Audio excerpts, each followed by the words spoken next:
என்னம்மா இட்லியா? ஆமா ஆமா. தொட்டுக்க தேங்காய் சட்னி. மா எப்பா பார்த்தா தேங்காய் சட்னி வேர்க்கடலை சட்னி டிஃப்ரெண்டா ஏதாவது பண்ணுங்கம்மா. டிஃபரெண்டாவா?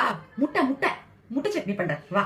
சிதம்பரம் முட்டை சட்னி சிதம்பரத்துல செம்ம ஃபேமஸ்ங்க. ஒரு வானிலை வச்சு எண்ணெய் விட்டு கடுகு உளுத்தம் பருப்பு தாளிச்சு 5 பல்லு பூண்டு கொஞ்சம் கருவேப்பிலைய தட்டி போட்டு இதுலயே நல்ல 3 பெரிய வெங்காயத்தை குட்டி குட்டியா கட் பண்ணி போட்டு நல்லா வதக்கிக்கலாம். 4 பெரிய தக்காளியும் குட்டி குட்டியா கட் பண்ணி போட்டு நல்லா வதக்கிக்கணும். இது நல்லா இப்படி வதங்கி வரும்போது 1/4 ஸ்பூன் கரம் மசாலா, 1/2 ஸ்பூன் மிளகாத்தூள், 1 பிஞ்ச் மஞ்சத்தூள், தேவையான அளவுக்கு உப்பு சேர்த்து அப்படியே இதை பரட்டிப்போம். இந்த மசாலா இப்படியே வேகட்டும். இந்த கேப்ல நான் இந்த மசாலாக்கு ஏத்த மாதிரி 5 முட்டை எடுத்துக்கங்க. இதை உடைச்சு ஊத்தி ஒரு 1/4 டம்ளர் தண்ணி ஊத்திக்கோங்க. அப்பதான் சட்னி தலதலன்னு கிடைக்கும். இது நல்லா அடிச்சிட்டு இங்க பாருங்க மசாலால இருந்து என்ன பிரிஞ்சு வருது. இது மேல இந்த முட்டையை ஊத்திடலாம். முக்கியமா அடுப்பு இந்த ஃப்ளேம்ல தான் இருக்கணும், அதிகமா வைக்க கூடாது. இப்போ இந்த மசாலா முட்டையை சர்க்கிள் மோட்ல லைட்டா திருப்பி விட்டுட்டே இருந்தோம்னா தல தலன்னு திரண்டு வரும். அவ்வளவுதான். இந்த முட்டை சட்னியை இறக்கி வச்சுட்டு நல்ல மெலிசா பேப்பர் தோசை மல்லிகைப்பூ மாதிரி ஒரு 3 இட்லியை வச்சு நடுவுல அப்படியே நம்ம முட்டை சட்னியை வச்சு எடுத்து சாப்பிட்டா செம்ம டேஸ்ட்டுங்க. ட்ரை பண்ணி பாருங்க.